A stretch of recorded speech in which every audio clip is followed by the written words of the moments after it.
খালি সংসদ গিয়া কইছিলাম যে আমি 29 কোটি টাকা পাইছি বরাদ্দ, এটা সাধারণ মানুষের টাকা। সংসদে আমার নামে বিচার, এরার বেলা সরম হয়। আমি এটা কি আমার বাপের না তোর বাপের টাকা? আপনারা কিতা কইতে, আমি গত বর্ষ দিন একদিন একটা লাশ আইছে দুবাই থেকে, লাশের ওজন হইলে আছে 24 দিরহাম কইরা প্রতি কেজি। এর ভাই খবর পাঠাইছে এটা বলে 60 করে লাগবো, 3-4 লাখ টাকা কইছেন লাগবো।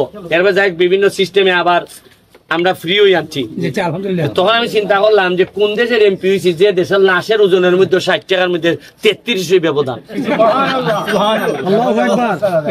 কথাটা বুঝছেন, লাশের ওজন আর ওনকা যদি এরা বালু দেই আর কিতাব দেই গম দেই,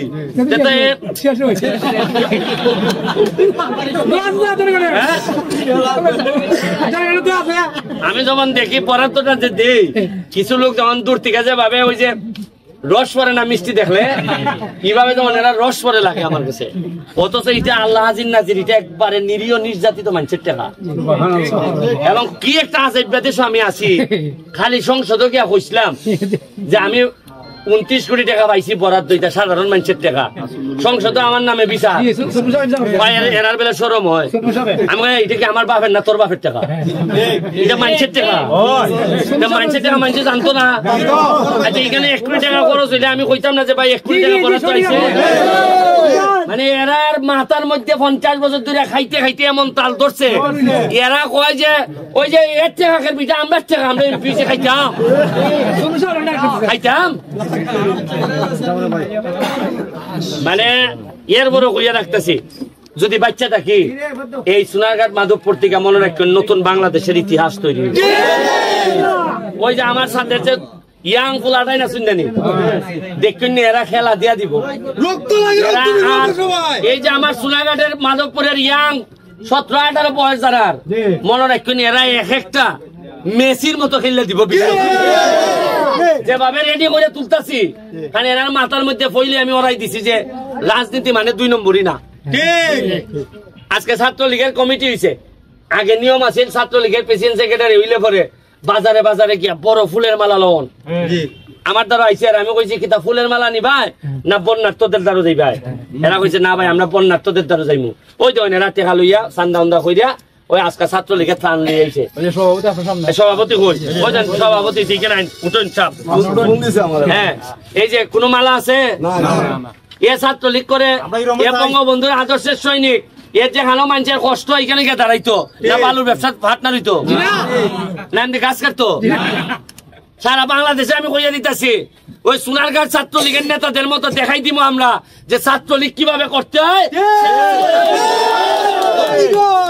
মরা মজা মারে ফজা ভাই, আর আমরা খালি বইতে ভাই, এটা হইতো না। তাহলে ঠিক আছে, আপনার রাস্তা দায়িত্ব দিলাম, যা লাগে আপনি দ্রুত রাস্তা করাইলেন, টাকা যা লাগে সোয়াক কোন যেমনি যেটা আছে এটা খুলে লাইন। আচ্ছা আর হইলে এটা টেন্ডার হয়েছে একবারে দাঁড়াও, দেওয়ানদির থেকে শাইস্তাগঞ্জ পর্যন্ত টেন্ডার করাই আমি কাজটা শেষ করছি, এটা শুরু হয়ে যাবে অত তাড়াতাড়ি। আপনারা রাস্তাঘাট সারবা, সাইটের ড্রেনের ব্যবস্থা করার চেষ্টা করবো যাতে আর পরবর্তীতে কোনোভাবে আর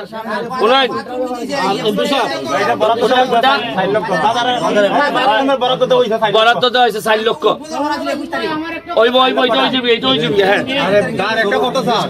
আমাদের মানে 1 নম্বর ওয়ার্ডের মাঝে কোন ধরনের মাঠ নাই খেলা, মানে মাঠের যে জায়গা আছে সরকারি আপনার নদীর সরকারি স্কুলে এই জায়গাটা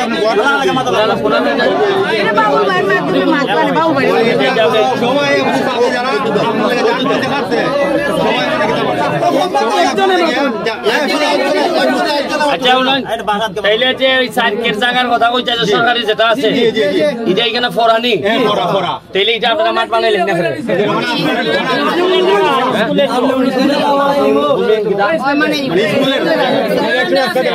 আরে স্কুলের আন্ডারে মাঠ হইলে তো আর অন্য আন্ডারে যেত না, এটা তো খেলাধুলার লাগে মাঠের লাগে মাঠ আছে না।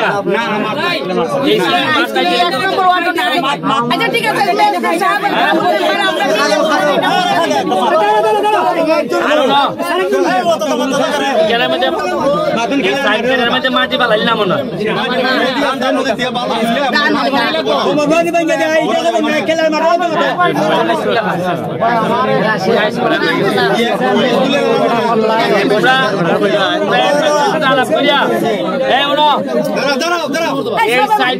এই হেডমাস্টার সাহেব কইবা এমপি সাহেবের অভিপ্রায় ইকানের মধ্যে মাঠ হইব, যা যা পয়সা পড়া টরাট করে মাঠ বানানি যা লাগে আমি দিব, আর তোমরা সব পোলাবান একখান হইয়া বল্লা পালাতে আরম্ভ করে দিতা।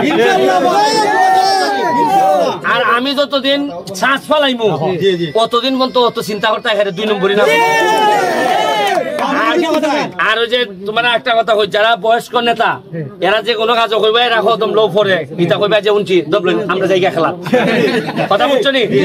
ওই আর বাড়ছে ভাই না, বাড়ছে সময় নাই, বেশি দিন না অবস্থান পারি আমি। আর 4.5 বছর এমপি গিরি আছে, এরপরে এমন হইতে পারে আমি আর না আঘা হইতাম পারি।